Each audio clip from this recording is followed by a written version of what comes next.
Hello, my dear students. How are you? I think you are well by the grace of Almighty. I am also fine. Today, we are going to learn some tips for passage narration. We will learn today some techniques of passage narration. So, no late, let's start our topic. Our topic is some tips for passage narration or some techniques of passage narration.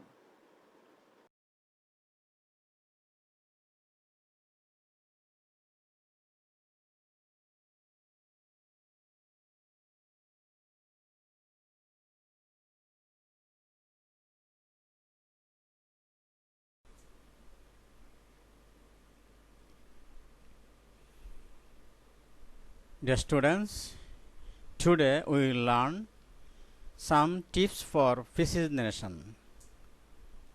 We will learn some tips for passage narration. Some techniques for passage narration. Prepared by Turikul Haq, Assistant Teacher, Basharganj Government High School, Dharmapasha Sunamganj.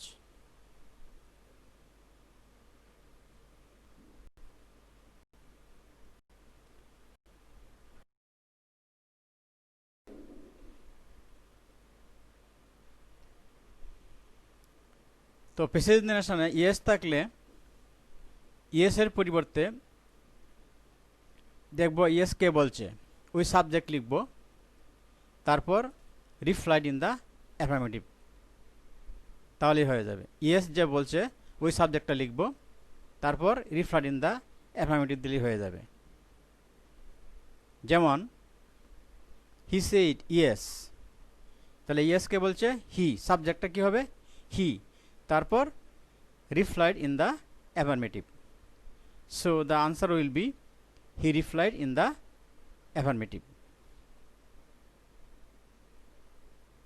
So we have learned that subject plus replied in the affirmative in lieu of yes. Okay. Next example, yes replied Karim. তাহলে yes কে বলছে করিম, তো করিম লেখার পর আমরা কি লিখব, replied in the affirmative. করিম লিখে করিম subject লিখব, তারপর রিপ্লাইড ইন দ্য অ্যাফার্মেটিভ, তাহলে আনসারটা কি হবে, Karim replied in the affirmative. So check your answer, Karim replied in the affirmative. তাহলে আমরা কি জানলাম, ইয়েস থাকলে দেখতে হবে ইয়েস কে বলছে, ওই সাবজেক্টটা লিখব, তারপর রিপ্লাইড ইন দ্য অ্যাফার্মেটিভ লিখব। ওকে,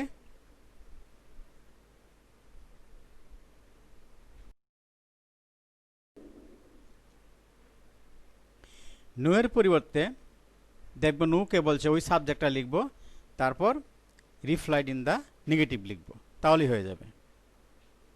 তাহলে আমরা কি জানলাম, প্যাসেজ নারেশনে নো থাকলে, নো উল্লেখ করলে দেখতে হবে নো কে বলছে ওই সাবজেক্টটা লিখব, সাবজেক্ট লেখার পর রিপ্লাইড ইন দ্য নেগেটিভ লিখব।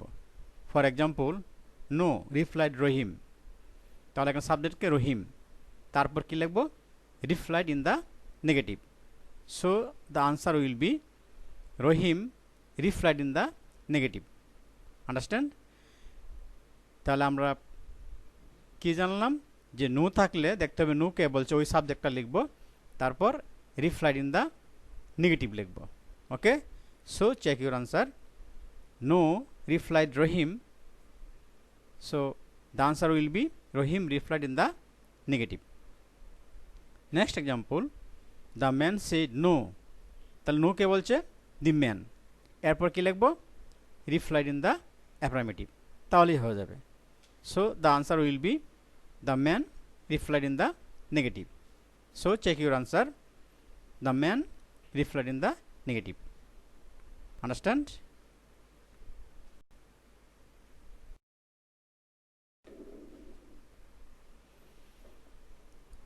স্যার কিংবা ম্যাডামের পরিবর্তে আমরা রেসপেক্টফুলি অথবা উইথ রেসপেক্ট ব্যবহার করতে পারি। তো আমরা কি জানলাম, স্যার কিংবা ম্যাডামের পরিবর্তে আমরা কি লিখব, রেসপেক্টফুলি অথবা with respect. So respectfully or with respect in Liu of sir or madam. For example, yes sir he replied. তাহলে আমরা জানি ইয়েস তাহলে কি লিখতে হবে, সাবজেক্ট লিখে রিপ্লাইড ইন দ্য অ্যাফার্মেটিভ দিতে হবে। তারপর স্যারের জন্য কি দেব, রেসপেক্টফুলি অথবা with respect. Okay, so the answer will B, তাহলে এখানে কে বলছে সাবজেক্টটাকে, হি লেখার পর কি লিখবো, রিপ্লাইড ইন দ্য অ্যাফার্মেটিভ, তারপর স্যারের জন্য কি লিখবো, respectfully. So the answer will be he replied in the affirmative respectfully. Okay, তো আমরা কি জানলাম যে স্যার থাকলে অথবা ম্যাডাম থাকলে এর পরিবর্তে আমরা কি লিখবো, রেসপেক্টফুলি অথবা উইথ রেসপেক্ট। আর একটু আগে জানলাম ইয়েস থাকলে সাবজেক্ট লিখে আমরা কি লিখবো, রিপ্লাইড ইন দ্য অ্যাফার্মেটিভ। এরপর স্যারের জন্য আমরা কি লিখবো, রেসপেক্টফুলি লিখতে পারি অথবা উইথ রেসপেক্ট লিখতে পারি। Okay, so yes sir he replied, the answer will be as following, he replied in the affirmative respectfully. Okay, next example, yes madam Rahim said। তাহলে yes এর জন্য আমরা কি দিব, সাবজেক্ট লিখে রহিম লিখব, এখানে রহিম আর সাবজেক্ট আছে, তারপর রহিম লিখে কি লিখব, রহিম রিপ্লাইড ইন দ্য অ্যাফার্মেটিভ। এরপর ম্যাডামের জন্য কি লিখব, রেসপেক্টফুলি অথবা with respect. Okay, so the answer will be Rahim replied in the affirmative respectfully. Okay, so check your answer, Rahim replied in the affirmative respectfully। তাহলে আমরা কি জানলাম, স্যার কিংবা ম্যাডামের পরিবর্তে আমরা রেসপেক্টফুলিও ব্যবহার করতে পারি অথবা উইথ রেসপেক্ট ব্যবহার করতে পারি। ওকে,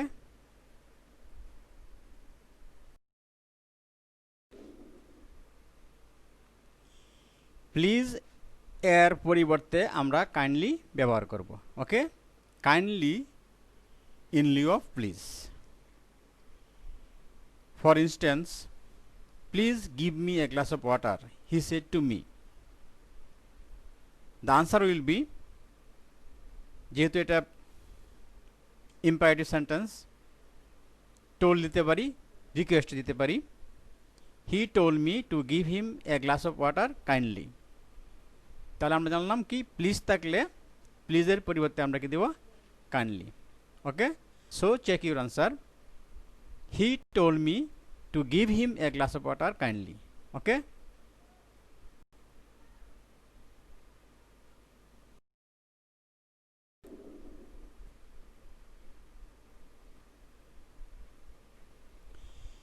থ্যাঙ্ক এর পরিবর্তে দেখব, থ্যাঙ্ক কে বলছে ওই সাবজেক্টটা লিখব, যে বলছে সাবজেক্ট লিখব, তারপর পাস্ট টেন্স যেহেতু বাক্যটা হবে থ্যাঙ্ক লিখব, তারপর যাকে বলছে অবজেক্টটা লিখব।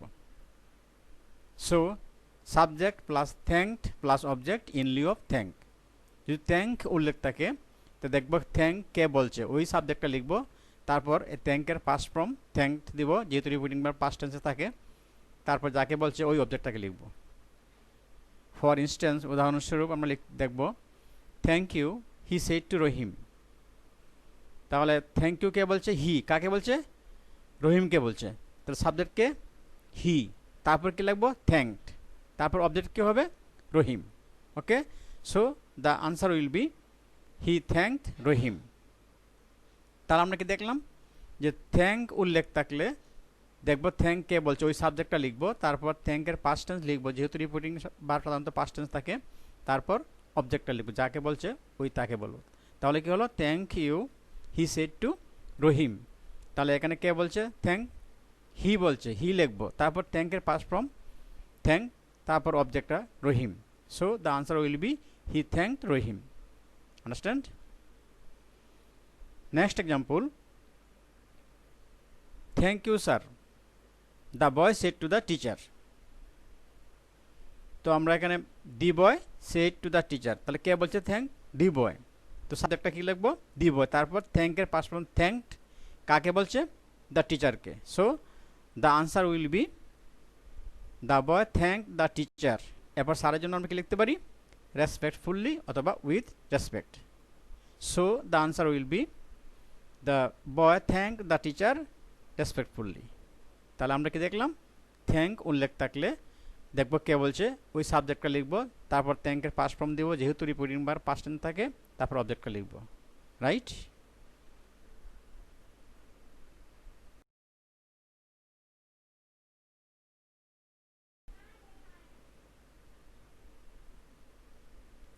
কনগ্রাচুলেশনের পরিবর্তে আমরা দেখব এই কনগ্রাচুলেশন কে বলছে ওই সাবজেক্টটা লিখব, তাকে লিখব। তারপর কনগ্রাচুলেশন থেকে ভার্ব করতে হবে কনগ্রাচুলেটেড।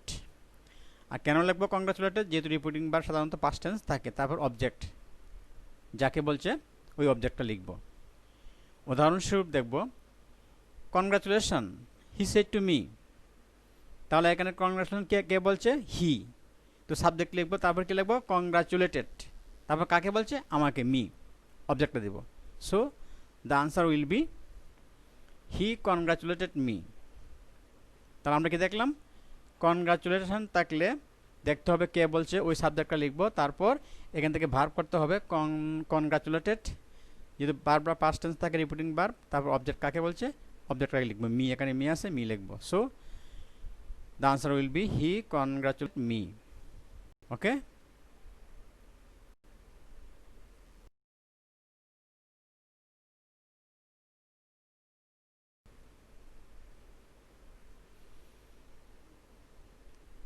গুড মর্নিং এর পরিবর্তে দেখব গুড মর্নিং কে বলছে, ওই সাবজেক্টটা লিখব। তারপর উইশ লিখব, এরপরে অবজেক্ট লিখব, তারপর গুড মর্নিং লিখব। তাহলে আমরা কি জানলাম? Subject plus wished plus object plus good morning in Liu of good morning. Good morning উল্লেখ থাকলে আমরা দেখব গুড মর্নিং কে বলছে, ওই সাবজেক্টটা লিখব। তারপর উইশড লিখব। আর উইশড কেন লিখব? যেহেতু রিপিটিং ভার্ব সাধারণত পাস্ট টেন্সে থাকে। তারপর কাকে বলছে ওই অবজেক্টটা লিখব, তারপর গুড মর্নিং লিখব। Okay. For example, the teacher said to the students good morning. তো গুড মর্নিং কে বলছে? The teacher. তারপর কি লিখব? উইশড। এরপর অবজেক্ট কাকে বলছে? The students. এরপর কি লিখব? Good morning. So the answer will be the teacher wished the students good morning. Okay. So check your answer. The teacher wished the students good morning. তাহলে আমরা কি দেখলাম? গুড মর্নিং উল্লেখ থাকলে সাবজেক্ট লিখতে হবে, কে বলছে ওই সাবজেক্টটা লিখব। তারপর উইশড লিখব, এরপর কাকে বলছে অবজেক্ট লিখব, তারপর গুড মর্নিং লিখব। আশা করি তোমরা বুঝতে পেরেছো। ওকে।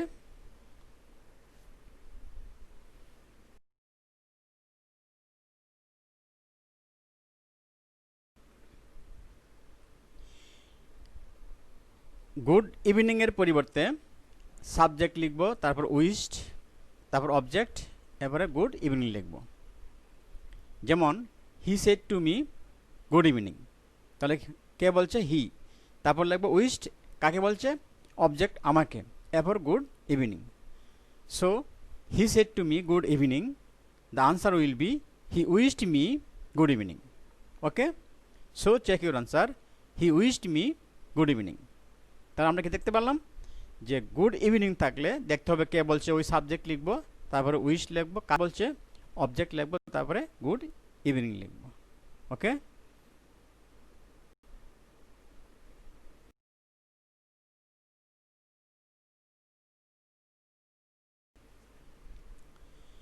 তেমনিভাবে গুড নাইট থাকলে সাবজেক্ট লেখার পর উইশ লিখব, তারপরে অবজেক্ট, এরপরে গুড নাইট।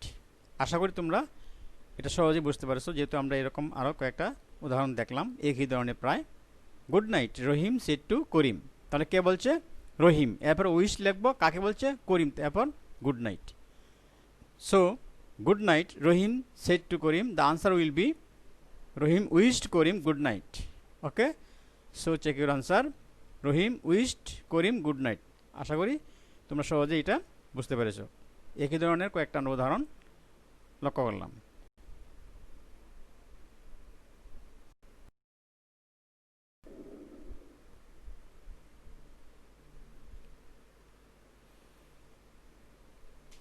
হেলোর পরিবর্তে দেখব কে বলছে, ওই সাবজেক্ট লিখব, তারপর কল্ড লিখব, এরপর অবজেক্ট লিখব। তাহলেই হয়ে যাবে। তাহলে আমরা কি জানলাম? Subject plus called plus object বসবে হেলো এর পরিবর্তে। উদাহরণস্বরূপ, hello rickshaw puller the man said. তাহলে কে বলছে? The man. এরপর কি লিখব? কল্ড। তারপর কি লিখব? Object the rickshaw puller. So hello rickshaw the man said. The answer will be the man called the rickshaw. Okay, so check your answer. The man call the rickshaw puller. তাহলে আমরা কি জানলাম, হেলো থাকলে হেলোর পরিবর্তে দেখতে হবে কে বলছে, ওই সাবজেক্টটা লিখবো, তারপর কল্ড লিখবো, তারপরে অবজেক্ট লিখবো। ওকে,